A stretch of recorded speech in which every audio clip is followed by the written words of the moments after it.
tem uma dimensão do colonialismo, né, e desse racismo que constitui a gente, que isola a Europa como se ela produziu tudo sozinha.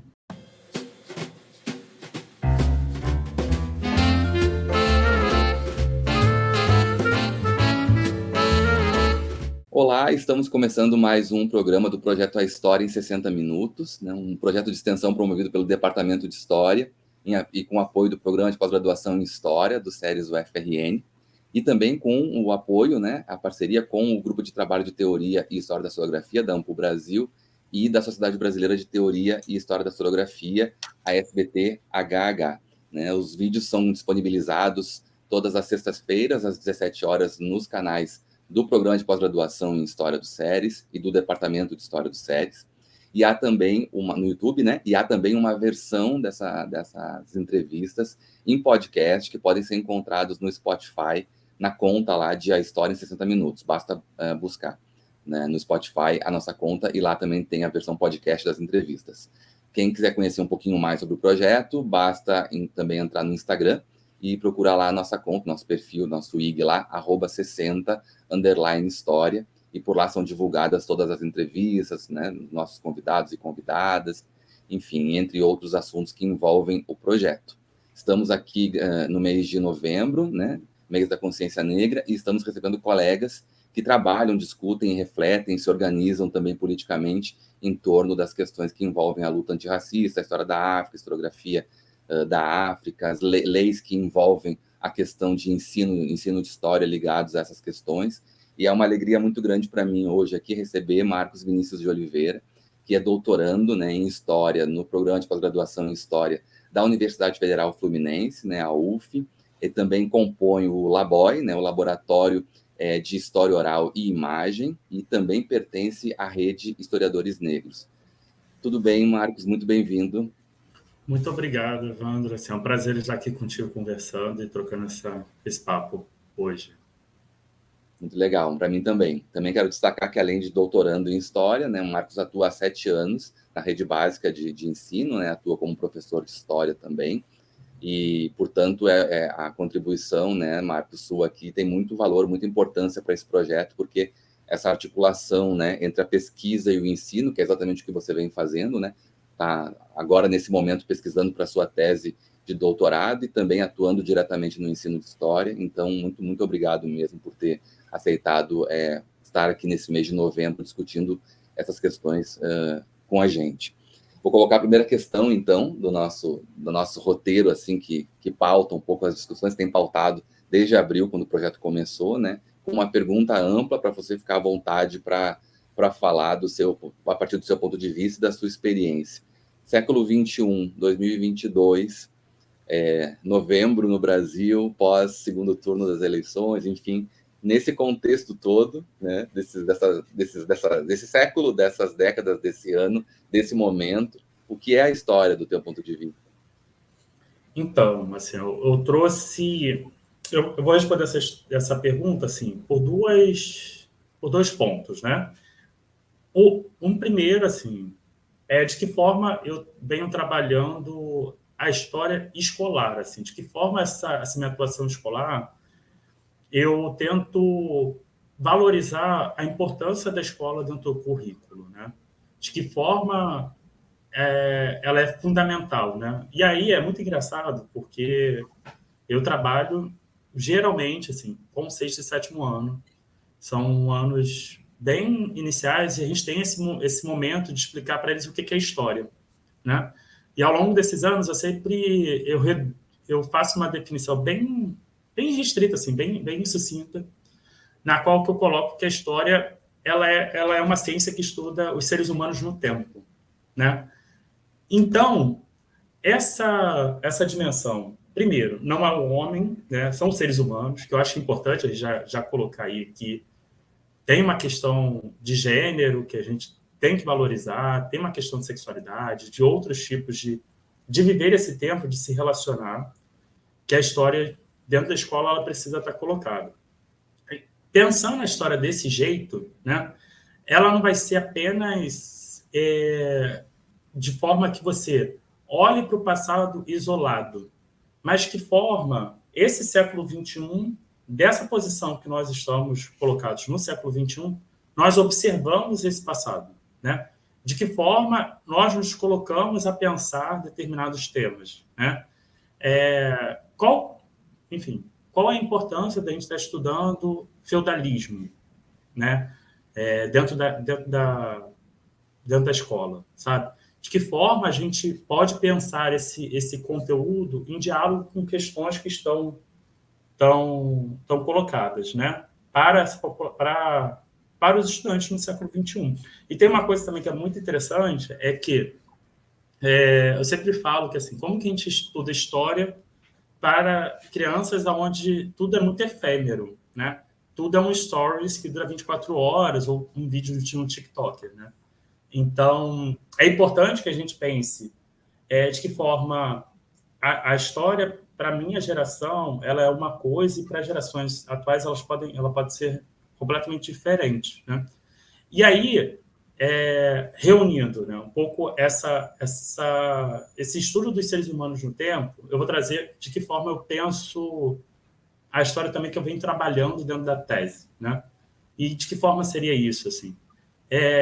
Uma escrita da história na qual a gente pense políticas de reparação, né? Na qual a gente pense de que forma as populações elas construíram esse tempo, construíram essas sociedades, e algumas delas foram sucumbidas, assim, elas passaram por processos violentos, de destruição, de desmantelamento, e de que forma uma escrita da história ela pode estar alinhada também para pensar políticas de reparação, políticas na qual a população negra no Brasil seja vista enquanto fundamental para a construção da história. E ela é fundamental, né? Fundamental para a construção da sociedade brasileira. De que forma a população indígena ela tem uma participação fundamental dentro da construção do que foi o Brasil colônia e do Brasil contemporâneo, né? E não o que muitas vezes foi visto por uma dada escrita da história como se fosse uma população que deixou de existir, uma população que não tem história, né?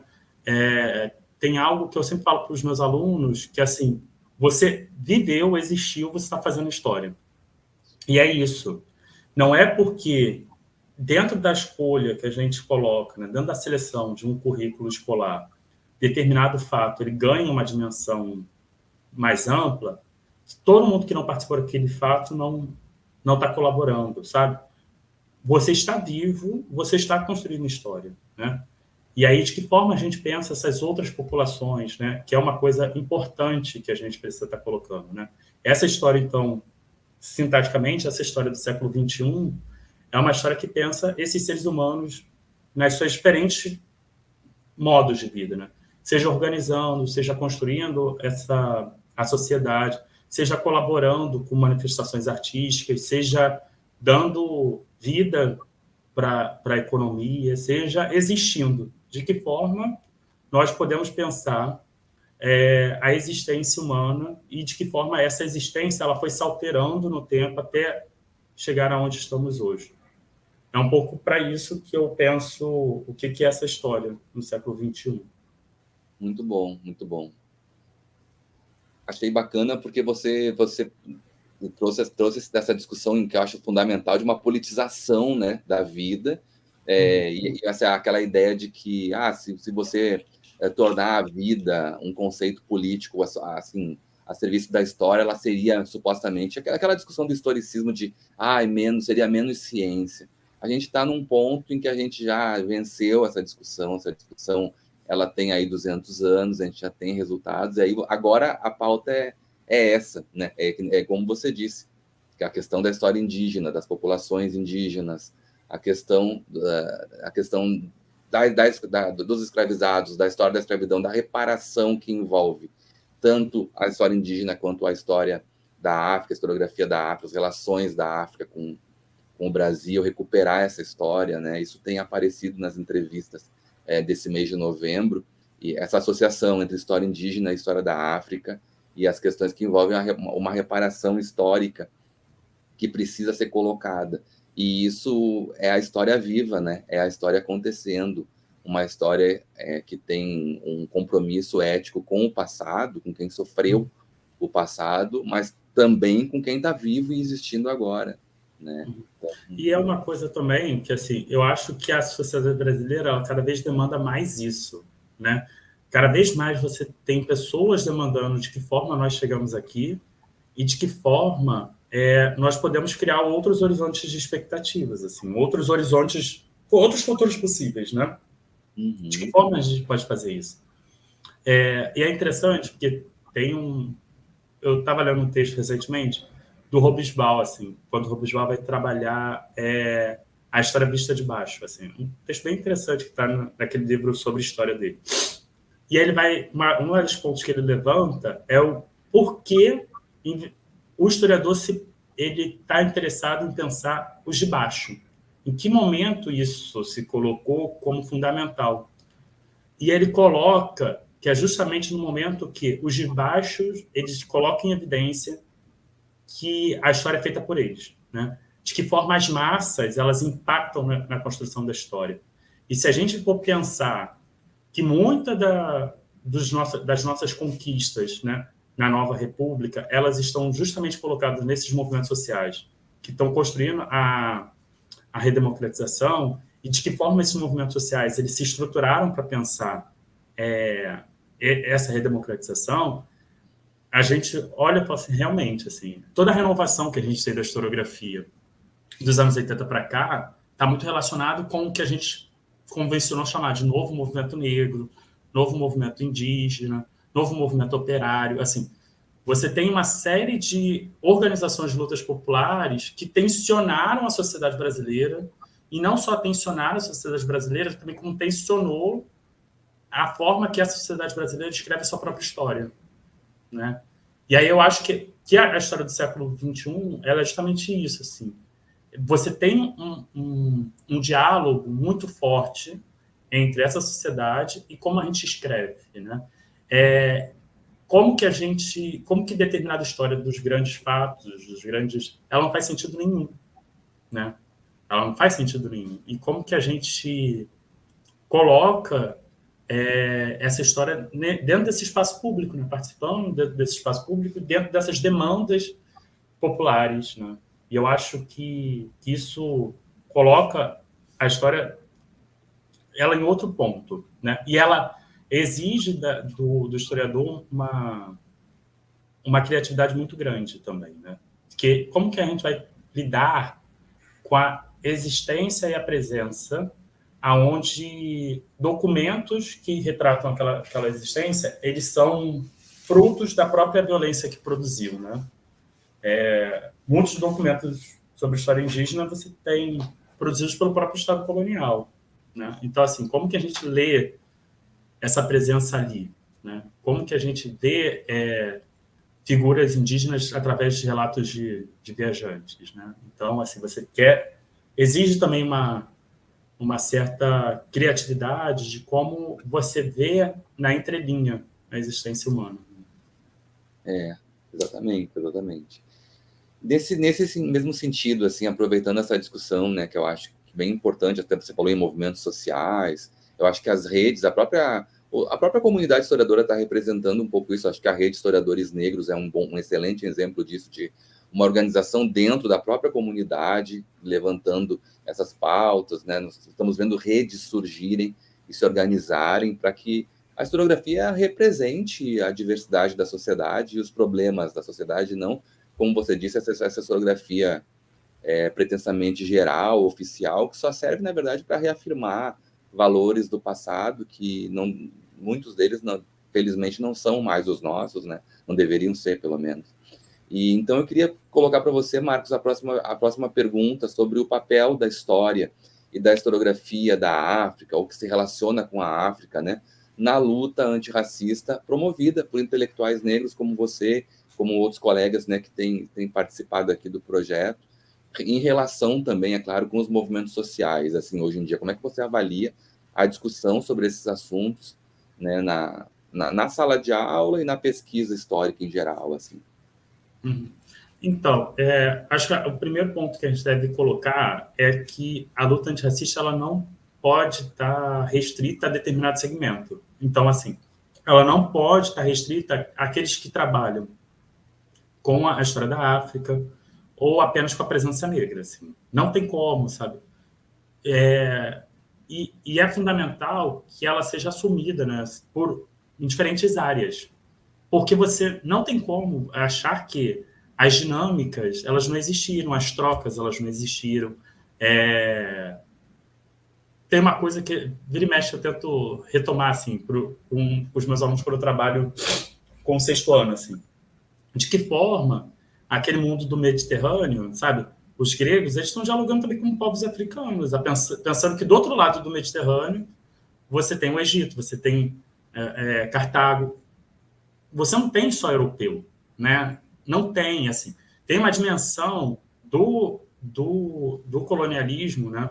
E desse racismo que constitui a gente, que isola a Europa, como se a Europa ela produziu tudo sozinha, né? E não é isso, né? Então, a gente precisa pensar também que essa dimensão antirracista, ela atravessa diferentes temas da história e a gente não pode colocá-la apenas dentro da historiografia da África ou da historiografia da diáspora negra. Assim. E a rede de historiadores negros, ela evidencia muito isso em diferentes ações, né?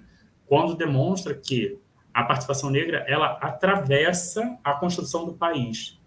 E essa presença negra, ela atravessa também a construção de outros países, né? Então, assim, não dá para a gente, sei lá, vamos dar um exemplo aqui, construir uma disciplina de história na graduação onde não tem nenhum autor negro, sabe assim? Não dá, assim, não dá. Ah, porque é Europa. Mas será que não tem nenhum autor negro que também discuta, sabe? Não tem nenhum que traga um bom debate. A gente tem que começar a pensar. E é justamente esse lugar do incômodo que é fundamental. Assim. Nós estamos num país onde, majoritariamente, a população é negra. É impossível que a gente faça um curso onde não tenha nenhum deles. Né? E aí está a questão desse racismo estrutural. Né? Então, inicialmente, eu acho importante a gente pensar isso, né? Que essa luta antirracista ela não está colocada e restrita a quem trabalha com a presença negra ou com a história da África. Pensando essa outra dimensão da presença negra e da história da África, é evidenciar de que forma essas pessoas, esses grupos, eles têm história, né? Uma das coisas que o colonialismo fez muito é tornar essas pessoas sem história, porque elas não tinham escrita. Não sei se você lembra, assim, mas durante muito tempo o ensino de história na escola colocava que a partir do momento que tem escrita, tem história. Né? Se você não tinha escrita, você estava na pré-história. Então, até que ponto essas populações que são oralizadas, elas foram colocadas fora da história porque elas não escreviam, né? Então, é importante que a gente quebre isso, né? Que é importante que a gente demonstre que você tem formas de chegar a pensar como que aquelas sociedades elas se organizavam por outras fontes históricas, outros vestígios humanos, né? Não é só documento escrito que permite você acessar esse passado e permite você pensar o que foi essa experiência passada. E até mesmo por isso, e por essa mudança dentro da historiografia, que muitas possibilidades de ver a presença negra foram possíveis. Assim. Você tem comunidades e comunidades negras onde a oralidade é muito forte. Então, assim, a partir do momento que você permite de observar a oralidade como uma fonte para construir essa história, é que essa experiência ela é vista enquanto história, né? Como algo possível de ser trabalhado. E a partir disso, você demonstra que aquela pessoa ela existe, né? Que é o que eu falei no início. Enquanto a gente não pensar que a história ela é feita por esses seres humanos, né? Que esses seres humanos eles se expressam de diferentes formas, a gente não vai invisibilizar, né? E tornar essa presença cada vez mais secundarizada, né? E é importante que a gente pense também essa expressão para diferentes modos, porque também, senão a gente vai restringir essa presença muito a determinado grupo que se adequa ao que você está querendo, né? Sei lá, parece que se coletivos negros não se escrevem, não se apresentam através da escrita, eles não existem, né? É como se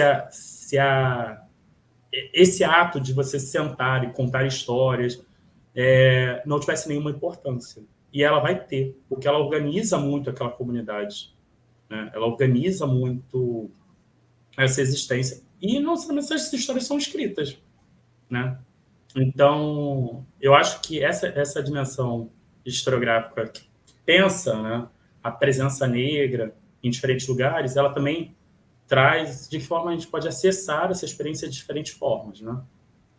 De que forma, como eu tento trazer na minha tese, assim, de que forma aquela população negra que foi fotografada, ela também está se inscrevendo na fotografia. Não é só o fotógrafo, né? Você tem um diálogo entre o fotógrafo, o retratado, né, o fotografado, e eu estou vendo a imagem, né?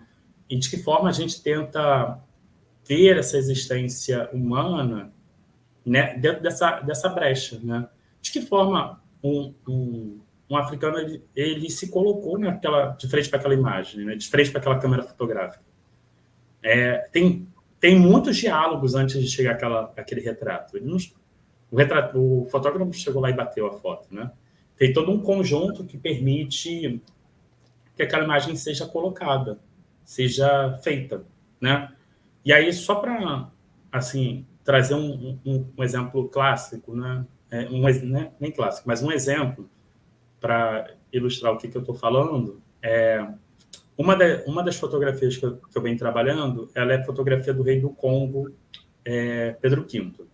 É uma foto que foi produzida na década de 80 do século XIX, e ela está num álbum dedicado aos exploradores portugueses, né? E aí você pensa, né? Esse álbum ele tem majoritariamente assim fotos de paisagem, né? Dentro dessa África portuguesa que seria Angola hoje. E uma das últimas fotos é a foto do rei do Congo. E aí você vai... E assim, o álbum está dedicado aos exploradores portugueses, né? E aí você fica pensando, gente, mas por que um álbum dedicado aos exploradores portugueses, onde você está querendo mapear essa presença portuguesa no continente africano, você tem uma foto do rei do Congo, né? E aí, quando você vai pensar o que era o reino do Congo nesse período, assim, o Pedro V, ele chegou ao poder por causa da presença colonial de Luanda. O governador de Luanda, ele intervém na sucessão, né, e durante um tempo essa presença colonial esteve ali no Congo e permitiu que o governo dele fosse para frente. E ele tem contatos com o governo colonial, né? Então, assim, quando esses exploradores estão mapeando e compreendendo o que seria esse interior do continente africano, que eles não conheciam até a segunda metade do século XIX, assim, é importante a gente pensar nisso, né? Não é porque Luanda foi fundada no século XVI que eles conheciam o interior do continente, assim. Não necessariamente eles conheciam. Eles não conheciam, então eles vão fazer diversas missões de reconhecimento. Eles passam também por essas autoridades coloniais, estabelecendo contatos, né? E estabelecendo essa permissão para adentrar o território. E aí é nesse contexto que você tem essa foto produzida, né? Então, assim, se você olha para a foto sozinha, e se você olha, às vezes, para a foto de que forma as autoridades coloniais falam que aquele rei do Congo ele não tinha habilidades e tudo mais, assim, você tem um racismo bem forte na definição dele, parece que aquela foto ali não teve nenhum contexto por trás, né? Eles chegaram lá e bateram, não. E aí você vê, né? para os exploradores passados, tiveram que estabelecer contato, tiveram que ter permissão, teve um diálogo, né? E para o rei do Congo era fundamental ter uma fotografia, né? Você imagina, quem tem uma fotografia dentro do interior do continente africano, né? Ele também vai usar isso como uma insígnia de poder dele dentro do reino. E aí você pensa essa imagem completamente diferente, né? E aí, meio que para ilustrar, de que forma essa historiografia ela traz inovações para a gente pensar essa presença negra e novos olhares. De que forma a gente pode pensar essa presença negra com documentos descontínuos, fragmentados, né? E como eu falei em outro momento para você, assim, exige do historiador muita criatividade, né? Muita leitura para pensar o documento em diálogo com outras leituras. Sim, é muito interessante. Eu não trabalho, nunca trabalhei diretamente com imagem, mas sou um super incentivador das pesquisas. Tenho muitos colegas, amigos que trabalham e todas essas possibilidades, assim, né, que o trabalho com imagem, né, todo o debate sobre cultura visual traz de possibilidade, e é bacana porque aí, de fato, é uma integração direta. Pode ser, assim, eu acredito que pode ser sempre uma integração direta entre a pesquisa e o ensino, né? Porque, enfim, a cultura visual é fundamental, né, para a sala de aula, para o ensino de história, para se pensar a história, enfim. Você pensar o século XXI sem imagem é uma coisa que não faz o menor sentido, né? E gostei muito também do que você falou, assim, do que você trouxe sobre, assim, como uma provocação, uma convocação do tipo, assim, não é a ideia de construir um grupo específico, mais um campo, um nicho da historiografia, mas a questão do racismo estrutural e da luta antirracista e do que atravessa as discussões na construção da historiografia é um compromisso, uma responsabilidade de todos e todas, não só de aquela coisa assim, então se a história da África vai ser um historiador negro ou uma historiadora negra, que ficam como responsáveis, e é aquele nicho e que não atinge estruturalmente a nossa disciplina. Pelo contrário, né? Precisa atravessar a disciplina, todo mundo tem que se sentir implicado nessas questões, né? Eu acho isso tem aparecido nas respostas aqui desse mês e acho isso muito importante. É uma outra forma de pensar, de fato, assim, né? Essas questões. Mas eu vou colocar para você agora a terceira pergunta, que vai, de repente, a oportunidade até para a gente continuar desdobrando essa discussão, né? Que diz respeito ao ensino de história, né? Como é que você avalia a situação atual, a importância do ensino de história, os ataques ao ensino de história, enfim, o que envolve o ensino de história, o que você pensa quando essa questão é colocada em primeiro lugar, o que é, né, o ensino de história agora, e também queria que você avaliasse um pouco, né, assim, o currículo que forma. Você já atua como professor e é doutorando, então você tem a experiência da universidade, da escola. Como é que você avalia os currículos que tem formado também profissionais de história? O que você acha que falta, que sobra? Enfim, como é que você olha para esse currículo que forma profissionais de história?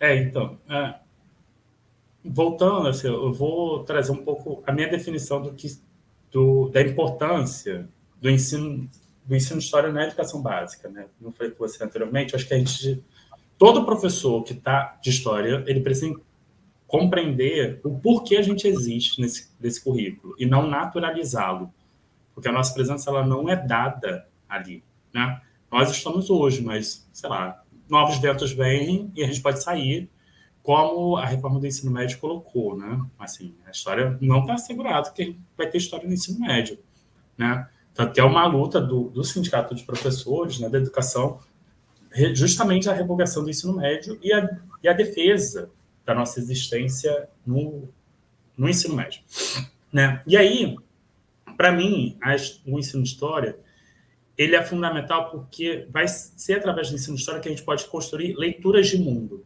né? Para mim, essa é a grande potencialidade da história e essa é justamente a justificativa da nossa existência no currículo. A história, ela é uma disciplina que permite a gente criar leituras de mundo. E por que ela permite criar essas leituras de mundo? Não só porque a gente trabalha temas muito diversos, né? A gente, pensando que a gente num ano a gente está trabalhando antiguidade, sabe, Egito Antigo, Grécia Antiga, e 2 anos depois você está trabalhando Revolução Francesa, Revolução Industrial, enfim, você tem uma mudança muito grande, assim, e tudo isso integra a disciplina de História. Ela também tem instrumentos para a gente colocar de que forma a ciência está sendo colocada não como opinião, né? Que eu acho muito importante. Assim. Não é uma narrativa, não é uma opinião. Você tem evidências que permitem que você afirme tal coisa. Né? Você tem evidências que permitem que você construa determinada interpretação, determinada leitura daquele mundo, determinada leitura daquele acontecimento. E a disciplina de História ela está justamente nessa pegada, né? nessa ideia. E aí, para mim, qual é a questão? Não é só o professor que está na educação básica, ele precisa estar pensando o porquê ele existe na educação básica, né? Mas isso é uma questão que tem que estar sempre sendo fomentada na formação desses novos professores, né? A gente tem que ter dentro das licenciaturas e dentro dos cursos de história uma reflexão sistemática do que é o ensino, né? Qual é essa relação dessa escrita da história com aquela história que ensinamos na escola, né? Não colocando que é uma transposição didática, como onde você pega o que você trouxe, que você elaborou na universidade, na pesquisa, e transfere para a escola. Mas reconhecendo que, dentro da escola, você está construindo o conhecimento, né? Você está construindo essa leitura de mundo. Né? E, para isso, você está mobilizando elementos para construir essa leitura de mundo. E aí, para mim, a questão fundamental é que a gente trabalhe muito a metodologia dentro da formação desse professor.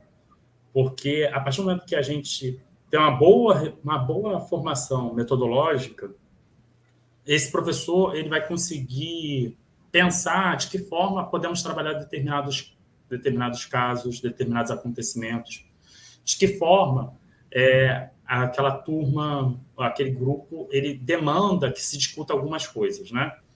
Por exemplo, como eu estava falando anteriormente sobre as imagens, né? As redes sociais, elas têm uma coisa que ela meio que apaga a origem. Não sei se você... e as fake news, elas trabalham muito com isso, assim. Você tem imagens que surgem, assim, que as pessoas olham e não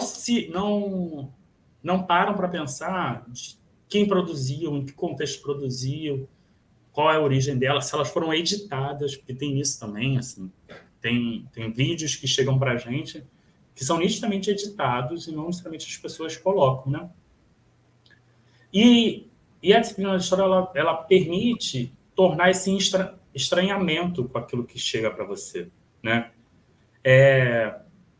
De que forma, assim? A gente, em diversos momentos dentro da aula, a gente lança questões, né? Se não lança, eu acho que tem que começar a lançar. A gente não pode trabalhar determinadas imagens, sei lá, vou trazer um exemplo muito clássico, usar os filmes do Chaplin achando que eles foram feitos no século XVIII, sabe assim? Ou representando a Revolução do século XVIII, porque não é. Né? É importante a gente pensar que sociedade é aquela que ele está dialogando, que momento é aquele que ele está fazendo. Né? Então, assim, são essas dúvidas e esse estranhamento metodológico que permite a gente pensar a fonte histórica. Né? E esse debate está muito, muito colocado na escola, na universidade, mas não necessariamente ele chega também na escola. Né? Não necessariamente a gente... como posso falar assim, ele impacta ou ele também é construído na escola. Eu não estou falando que a gente vai formar pequenos historiadores, porque o ensino da história não é isso, né? Mas de que forma você também vai fazer com que os estudantes eles questionem aquilo que eles estão lendo, sabe? Assim, Se eles estão vendo uma reportagem, tá, mas quem é essa pessoa que escreveu, né? O que eles estão, ou determinado jornalista, de que forma ele apurou isso, né? Que eles gostam muito de usar assim. De que forma eles construíram essa notícia, né? Determinado filme, assim. Quais são os debates que estão sendo colocados ali? E isso, a história escolar ela pode permitir. Assim. Eu acredito muito que a história escolar ela tem instrumentos fundamentais, assim, fundamentais, inclusive, para a gente pensar essa questão que nos assola, que é a fake news, assim, né, contemporaneamente. Porque a partir do momento que você recebe uma notícia e vai tentar conferir se ela realmente... Você não torna ela... Você não passa ela diretamente, mas vai conferir se aquilo dali é realmente verdade ou não. A história ela pode permitir isso. Né? Eu acredito que possa. Justamente porque a gente tem uma discussão muito forte sobre fontes históricas, assim. De que forma a gente acessa o passado. E eu volto àquela minha resposta no primeiro, né? Se a história ela estuda os seres humanos no tempo, esse passado não é só o passado longínquo, né? Mas é o passado que a gente está vivendo, né? O que a gente fez há 10 minutos atrás já é passado. Né? Então, assim, é importante que essa discussão ela esteja também no tempo presente. E aí eu acho que está aí a grande questão e a grande importância do ensino histórico, né? E de que forma a formação desses professores elas fomentam isso também. Eu acho que é importante que a gente pense, junto com os nossos estudantes,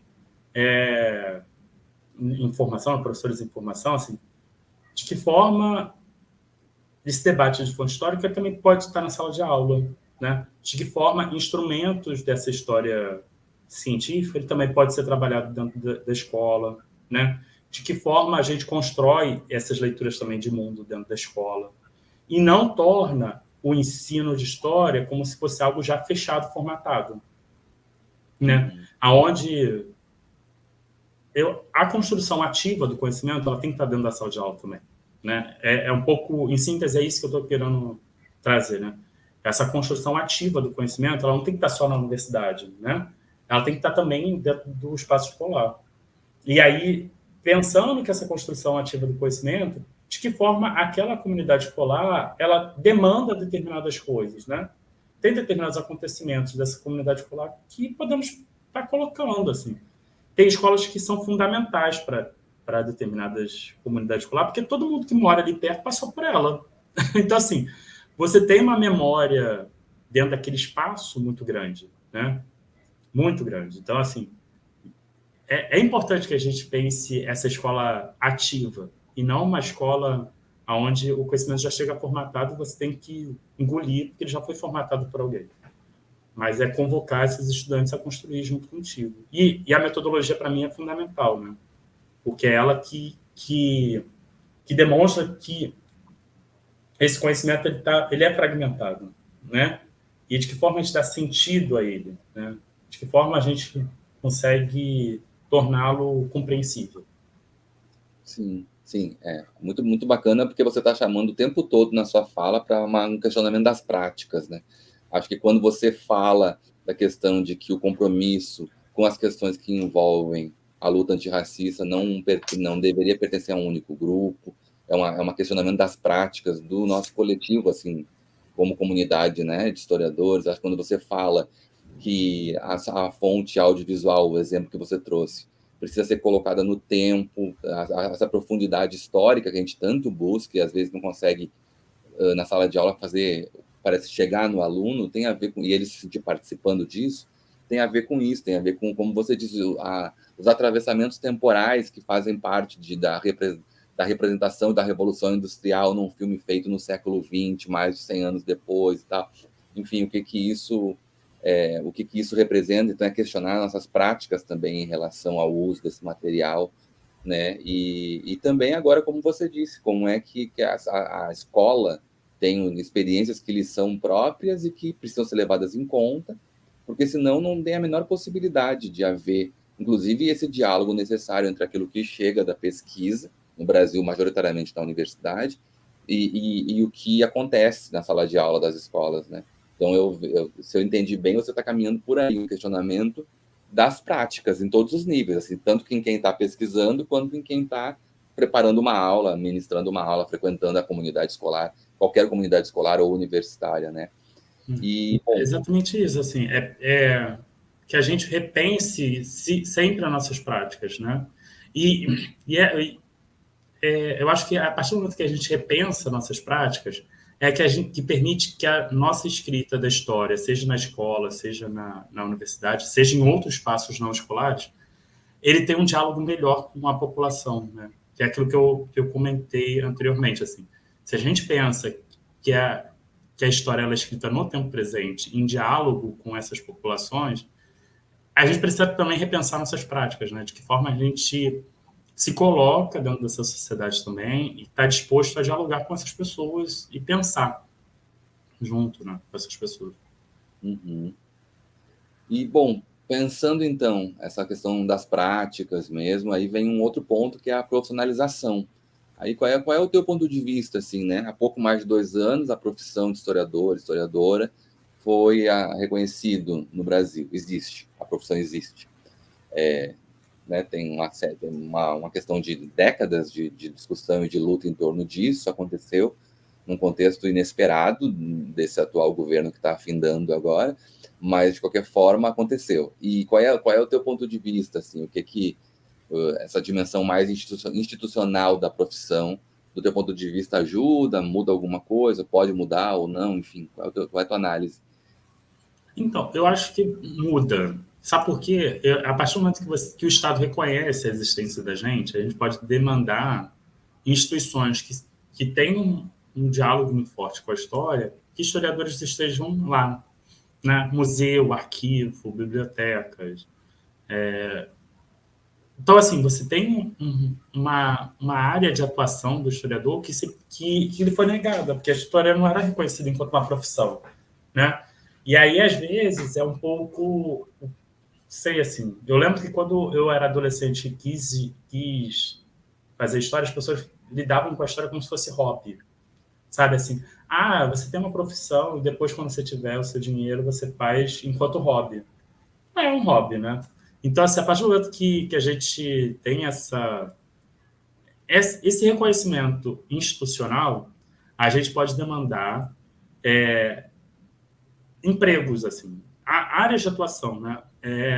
E aí eu volto a trazer, assim, é fundamental que você tenha esses historiadores trabalhando institucionalmente, até porque, se a gente for pensar que no Brasil poucas cidades têm um arquivo municipal, cara, o que é você não ter um arquivo municipal? Sabe assim, o que é você não compreender de que forma aquelas pessoas que vivem ali, elas chegaram ali e desenvolveram aquele lugar, né? O que existia antes, assim?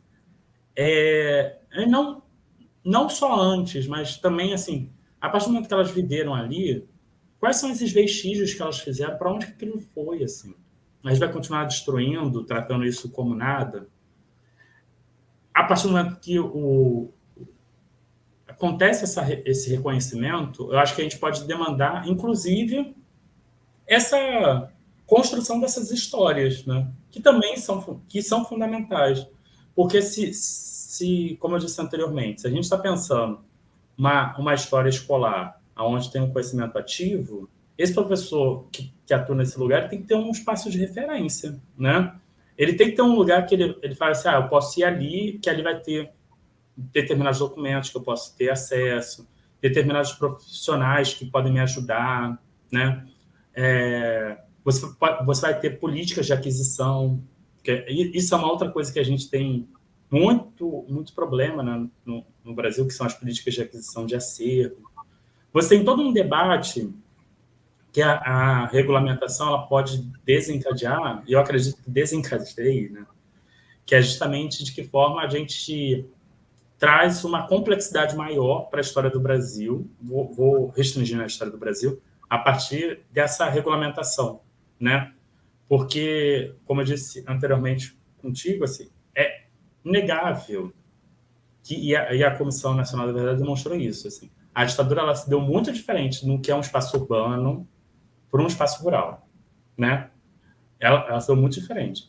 E ela também se deu muito diferente da mesma cidade, né? O Rio de Janeiro, enquanto uma cidade grande, é inegável que a ditadura ela foi muito diferente aonde você tinha espaços das Forças Armadas, né? Eu sou nascido e criado numa região da cidade do Rio, onde você tem forte presença do Exército, né? Espaços do Exército. Então, assim, é inegável que a ditadura ali ela se deu de outra forma, sabe? Ela se deu de outra forma. De que forma o silêncio ele evidencia algo ali, sabe? De que forma... Isso foi até um exercício que eu fiz ano passado. A gente, no Laboy, fez uma intervenção no aniversário do golpe. E aí a professora Samantha ela levantou justamente isso, assim, de que forma nós tivemos o contato e reconhecemos que a ditadura existiu, né? E assim, eu nasci nos anos 90, então assim, eu nasci muito depois da existência, né? E aí eu falei com ela que assim, a escola para mim foi fundamental, que foi na escola que eu soube que existiu esse período. E era muito engraçado, porque quando chegava em casa e perguntava, você não tinha muita coisa, assim, não se falava muita coisa. E aí, aos poucos, quando eu fui estudando, eu fui entendendo o porquê, né? Muito provavelmente, um vizinho da gente era um militar, né? Então, assim, eu tive tios meus que foram presos pela lei de vadiagem. Então, assim, você tinha umas coisas que são lidas, né? Que, assim, é o fragmento, né? É a descontinuidade. Assim, dar sentido a isso é um exercício difícil. E aí, quando você tem a regulamentação e essa regulamentação ela pode desencadear arquivos e profissionais voltados para pensar essa história local, um professor que atua nessa localidade, ele vai ter esse espaço de referência, né? Ele vai ter esse espaço onde determinada temática pode estar colocada ali, né? Enquanto um exercício institucional. Se não está, você começa a criar demanda para que esteja, né? Que também é isso, assim, a gente também não pode achar que você regulamentou, tem profissional ali, todas as suas questões estão resolvidas. Não, né? Quantos temas da história estão sendo desenvolvidos agora com a entrada dos alunos negros, sabe? Com os alunos indígenas dentro das instituições. Então, assim, é esse outro olhar e essa outra demanda que vai tensionar também esses lugares, né?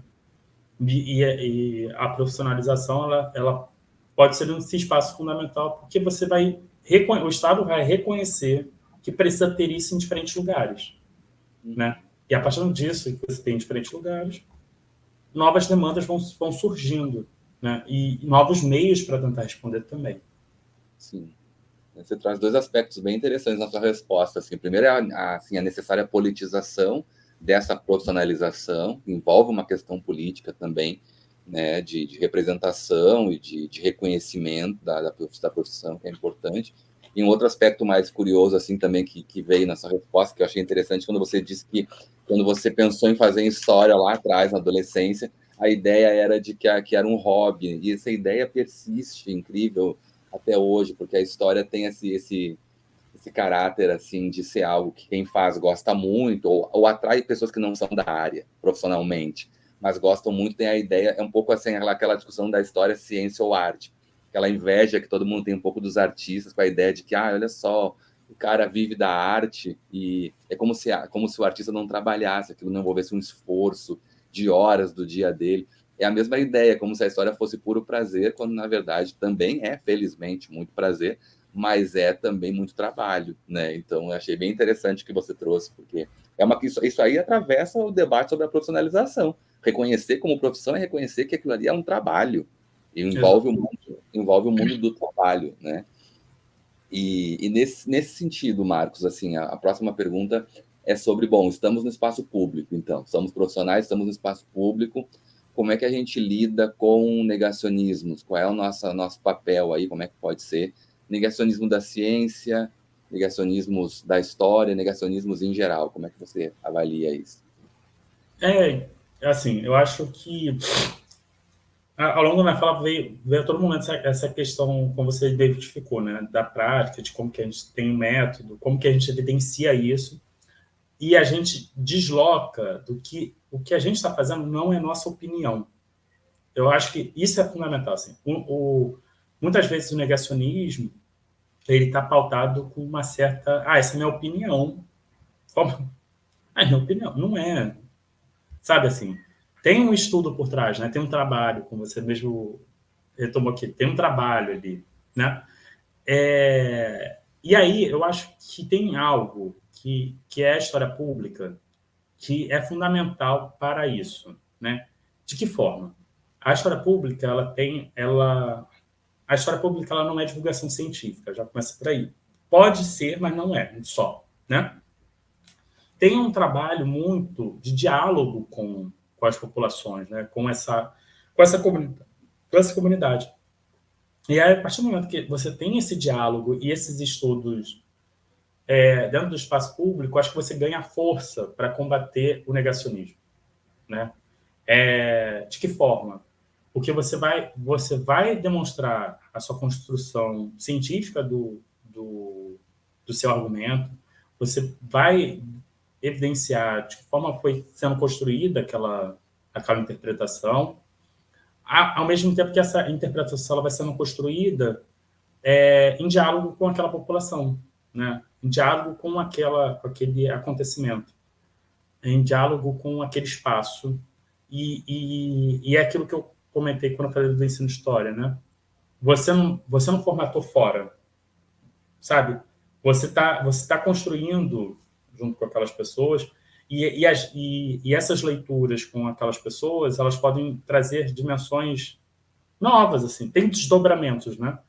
Não é porque você fez determinado trabalho que as pessoas vão ler e vão ficar só com aquela leitura, né? Elas podem fazer outras relações, elas podem dar outros sentidos. E aí, eu acho que essa presença do historiador no espaço público, ela vai ter essa questão, né? De ouvir essas vozes, de estar em diálogo maior com essa população, né? Ao mesmo tempo que ela vai evidenciar que não é opinião, né? Não é eu acho isso. Porque não tem como, gente, não tem como você negar fatos, sabe? Não tem como você negar.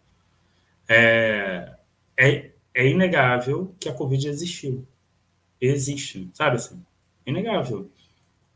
Então, assim, é importante que estejamos nesse lugar evidenciando mesmo, assim, as coisas existiram, elas aconteceram. Ela não é uma opinião, né? Não é uma narrativa, que é uma coisa assim, que às vezes eu fico, cara, não, você tem um trabalho pesado para construir aquela leitura do mundo, né? Ou aquela leitura daquele acontecimento. E aí eu acho que é um pouco esse o papel que o historiador no espaço público ele pode ter. E ele pode ser tensionado a ter também, né? Reconhecendo que não é natural, né? Mas a partir do momento que ele está em determinada localidade e as pessoas vão criando demandas, né? Ele vai repensando a sua prática, né? Ele vai repensando qual é o seu papel ali. Sim, acho que é bem por aí mesmo, é bem por aí. Bom, a gente tem ainda um tempinho aqui para a nossa entrevista e eu queria aproveitar e inclusive aproveitar esse tempo para colocar para você essa última questão, que é sempre também... Esse projeto tem um grupo de discussão, sabe, Marcos, que se reúne para depois que as entrevistas são disponibilizadas, discutir a própria entrevista, o formato, as respostas, o conteúdo, a diversidade das respostas, as recorrências das respostas e assim por diante.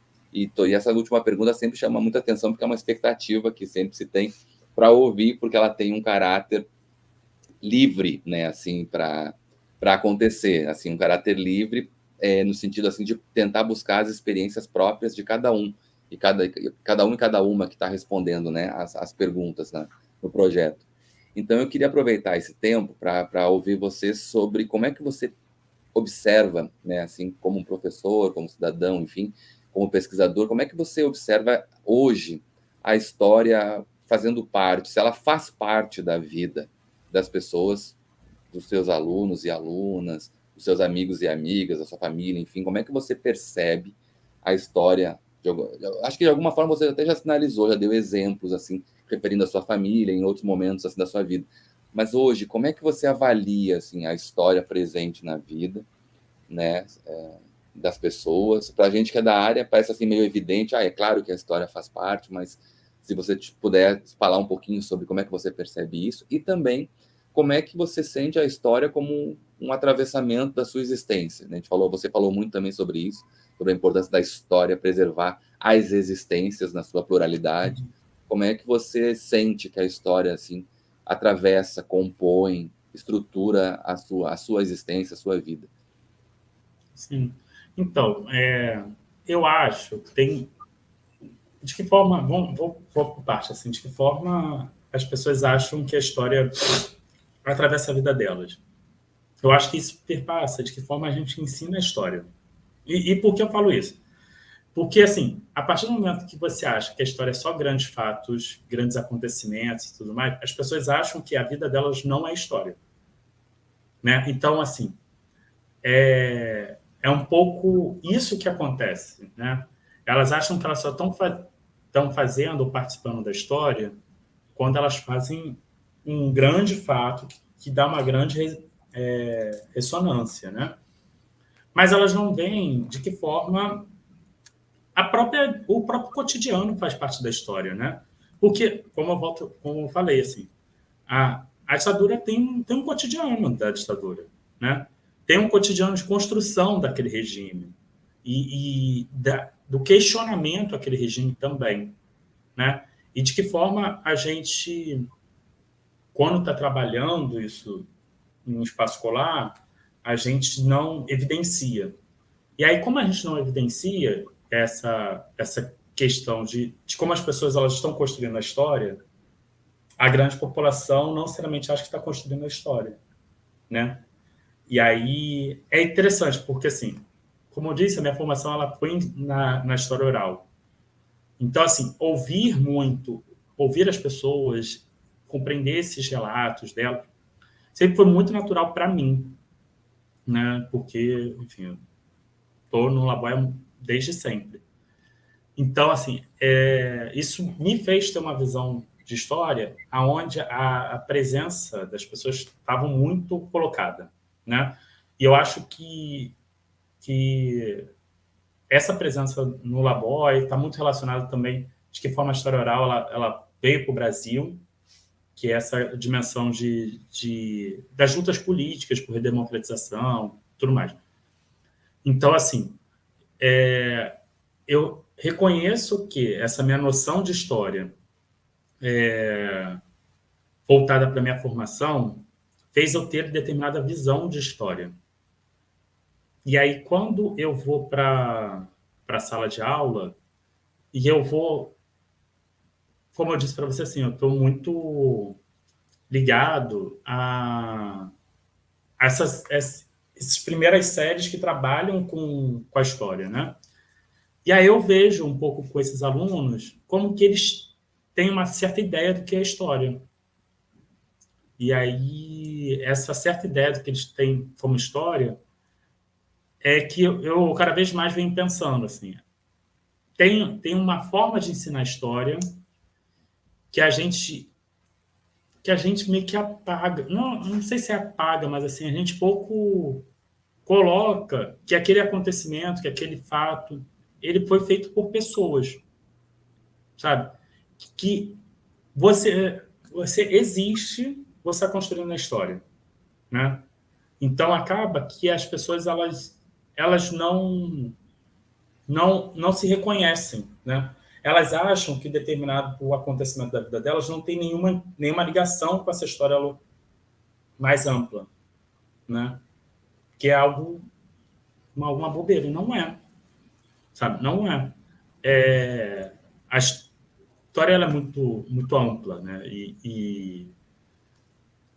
Enfim, eu acho que, em síntese, acho que a gente pode pensar dessa forma, assim. Para mim, a história enquanto formação, eu fui muito atravessado pela história oral, então eu sempre vi muito e sempre lidei muito com as pessoas e como que as pessoas elas estão colocando as suas expectativas, suas demandas dentro dessa construção. E aí acaba que a história oral me deu muitos instrumentos de como eu sou um historiador, né?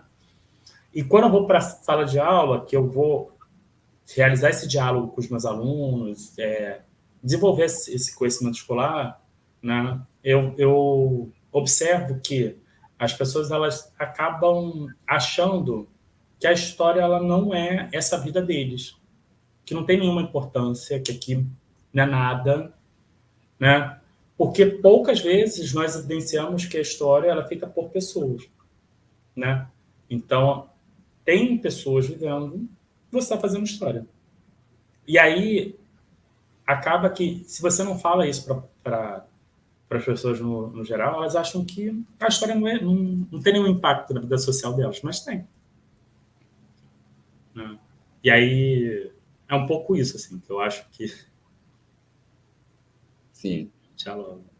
Sim, você fala um pouco assim, né, de alguma forma, na ideia de que a história ganha quando a autoridade dela é compartilhada, né? As pessoas se sentem parte, né, dela e não assim algo que parece que cai do céu, né? E não permite a existência humana estar ali colocada como história, como histórica que é, de fato, né?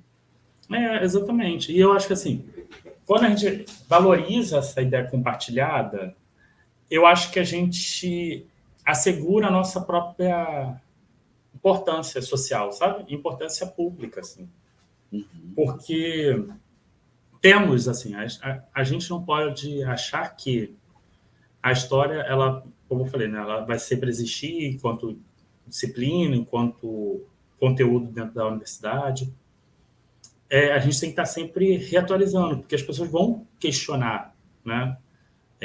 Você tem um questionamento, e acho que a gente está vindo de um período onde se questiona muito, questiona demais, né, que a gente faz, e até que ponto esse questionamento ele está vindo porque a gente tem pouco espaço ou participa pouco do debate público.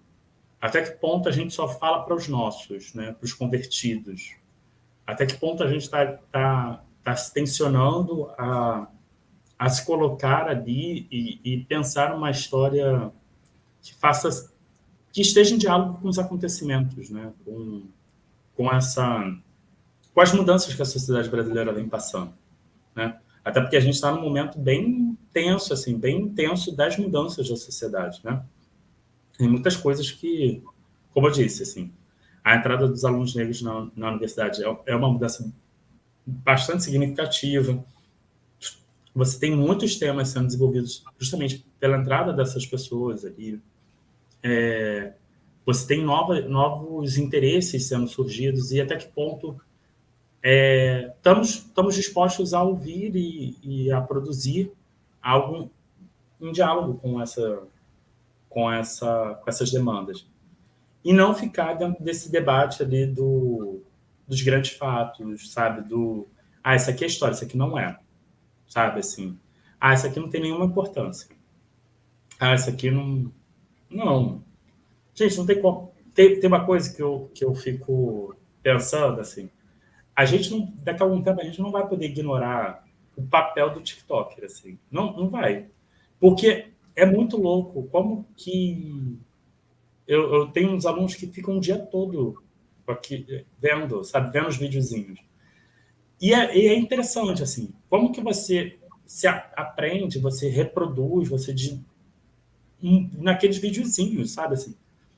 E até que ponto isso impacta a noção de atenção, a noção de comunicação, né? A noção de paciência, enfim, tem uma formação que perpassa essas redes sociais, né?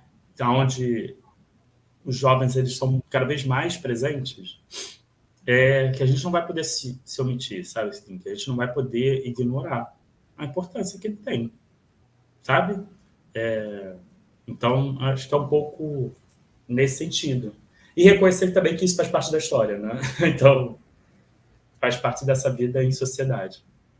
As formas como as pessoas se relacionam com o tempo é histórico e é um assunto para a gente pensar e intervir nesse debate, né? Então, com certeza. Bom, Exatamente. Assim. E que essa relação do tempo, ela muda, né? Que eu acho que tá consolidado dentro da historiografia, mas assim, acho que poucas vezes a gente vê que nós estamos vivendo isso. Entendeu? Então, assim, como a gente está vivendo isso, é mais difícil a gente compreender, né, o que está acontecendo. Mas, assim, que a gente está vivendo uma mudança brutal com o tempo histórico, é muito... Ó, para você ter uma ideia, eu estava participando essa semana com um grupo de estudantes, e, assim, é batata, que para eles, um mês já é obsoleto. Sabe, assim, obsoleto. Então, até que ponto isso também não está ligado a, sei lá, um desenvolvimento cada vez mais brutal do neoliberalismo, sabe, assim? De que forma você impacta modos de vida, né, aonde o tempo está muito acelerado e acelerado nesse nível, assim, obsoleto, sabe, assim. Ah, professor, isso aí é uma música já velha, a música foi lançada no mês passado, sabe, é uma coisa muito... E é uma coisa que eles falam assim, para que eu vou estudar isso se essas pessoas já estão mortas? Enfim, é um desafio para a história, para os historiadores, né? E aí, para mim, é importante que a gente repense essa relação da população com o tempo, de como que a gente está vivendo uma mudança muito intensa e de que forma, dentro a gente, enquanto professor de história, que é um espaço onde, reconhecendo que, desde o ECA, toda criança tem que estar na escola, então, assim, todas as crianças vão passar pela escola, elas vão ter acesso à disciplina de história, né? De que forma a disciplina de história ela pensa essa dimensão, né? E pensa essa dimensão reconhecendo que você viveu, você tá produzindo história. A sua forma de pensar o tempo é uma, mas de outras pessoas foram de outras, né? Que o celular nem sempre existiu, que é uma coisa assim, sabe? O celular nem sempre existiu. Né? Aí, essa internet que você tem aí, que você reclama que é lenta, há 20 anos atrás ela era lentíssima, assim, lentíssima, ela não sustentava. Então, tem essas coisas que eu acho importante a gente tá colocando e repensando, né? com certeza, com certeza. Bom, o nosso tempo, falando em tempo, foi muito bom esse tempo aqui com você, Marcos. Eu agradeço muito. Já acabou, passa rápido 1 hora, mas quero dizer que foi muito bom te ouvir. Muito obrigado por você ter aceitado participar do projeto, trazer essa contribuição importante nesse mês de novembro, e nesse ano importante, difícil que a gente está vivendo. Muito obrigado por ter disponibilizado, né, esse tempo aí na sua agenda corrida de doutorando e professor e ter colaborado com a gente, viu? Foi muito bom. Eu que agradeço, Evandro, assim, foi maravilhoso, foi muito bom parar para pensar essas perguntas. Eu acho que vocês têm umas perguntas bem interessantes, assim, de que forma a gente pensa, de que forma esse exercício, né, do pesquisador, né, do doutorando, do professor, de que forma a gente pensa. E para mim foi muito bom mesmo. Eu agradeço imensamente e sempre que precisar estamos aí. Tá, ok. Valeu, muito obrigado. Eu quero agradecer também a quem assistiu, quem vai assistir a essa entrevista, né? Fazer o convite para que continuem acompanhando, que assistam as entrevistas já anteriores, que estão disponíveis aí no YouTube, nos canais que eu indiquei no início, no Spotify também, e que continuem acompanhando até o final do ano, até o finalzinho de dezembro, tem ainda algumas entrevistas para chegar e espero que todos aproveitem, que seja um material para a gente continuar refletindo, discutindo e construindo conhecimento histórico, tá bom? Muito obrigado, até a próxima. Tchau, tchau.